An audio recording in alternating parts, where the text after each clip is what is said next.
Северной Осетии прошел республиканский этап Всероссийского фестиваля детско-юношеского творчества «Таланты и поклонники». Свое мастерство демонстрировали участники в возрасте от 7 до 17 лет из всех районов республики. Более 100 конкурсантов представили на суд компетентнейшего жюри около 50 номеров. Проникновенные стихотворения, зажигательные песни, колоритные танцы. Лучших определяли в 3 номинациях – театральное направление, вокальное искусство и хореографическое мастерство. Желаю вам всем справиться прежде всего с волнением, оставить все свои сомнения за кулисами и получать удовольствие от выступления. И ни в коем случае не расстраивайтесь, если сегодня что-то у вас не получится. Завтра у вас получится, и получится еще лучше. Добрый путь. Спасибо. В год 25-летия МЧС России и 70-летия Победы проведение подобного конкурса особенно актуально, ведь главная цель мероприятия – не только поддержать талантливое подрастающее поколение, но и воспитать в нем чувство патриотизма.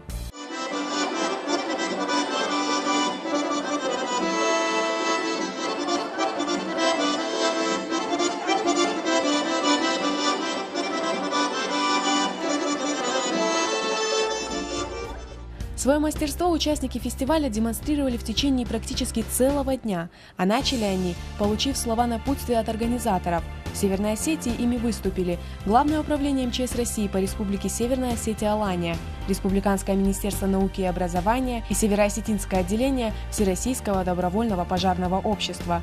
Информационным партнером стал республиканский филиал Ростелекома.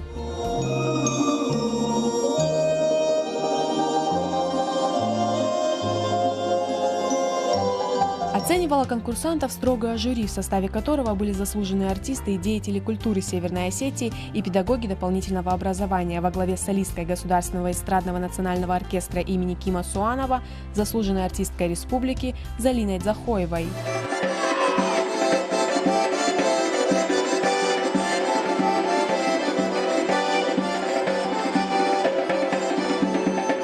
Впервые выступали на конкурсе такого масштаба, нам очень понравилось.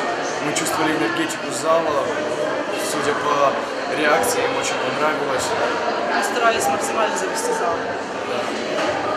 Хотели бы достойно представить свой коллектив, своих руководителей и пройти дальше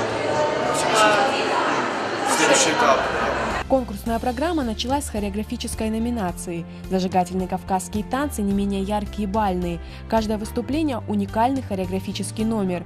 Одни делали ставку на отточенность всех движений, другие – на неописуемую энергетику, а третьи, как, например, самые юные участники направления, на оригинальность. Так ученики 30-й Владикавказской школы на несколько минут превратили сцену в настоящую олимпийскую арену.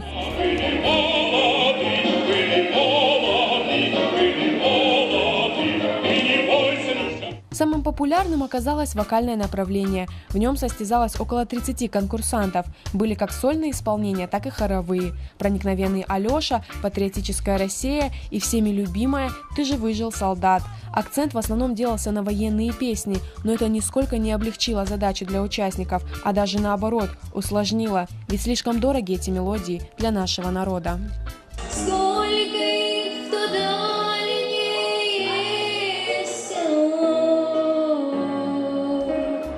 Не обошла стороной военная тематика и театральное направление.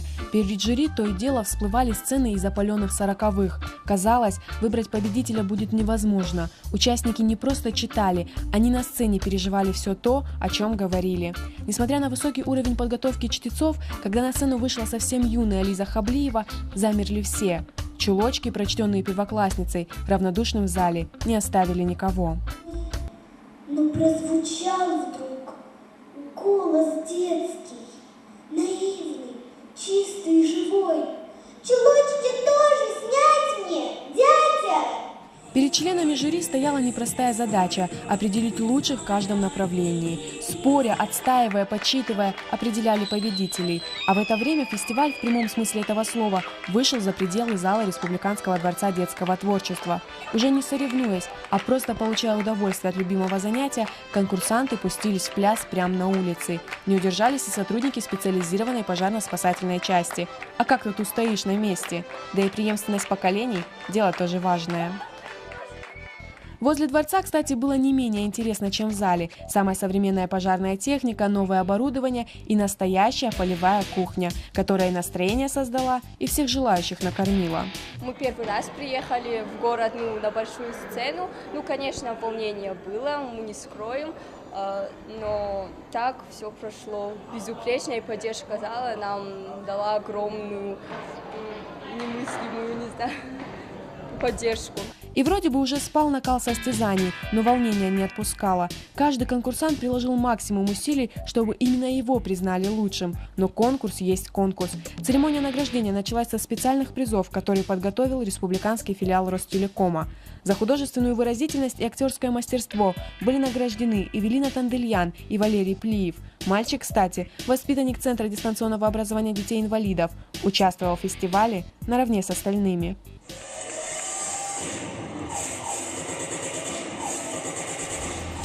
Все конкурсанты получили грамоту участника, а лауреаты – дипломы фестиваля, кубки и путевки в детские оздоровительные лагеря «Орленок» и «Смена». По итогам республиканского этапа фестиваля «Таланты и поклонники» в хореографическом искусстве лучшим стал коллектив «Краски детства» из Алагира. В вокальном мастерстве пальма первенства досталась Ане Царитовой из Майрамадага, а в театральном направлении победа единогласно была присуждена первокласснице из Владикавказа Лизе Хаблиевой. Они и будут представлять Северную Осетию на межрегиональном этапе, который пройдет уже в мае.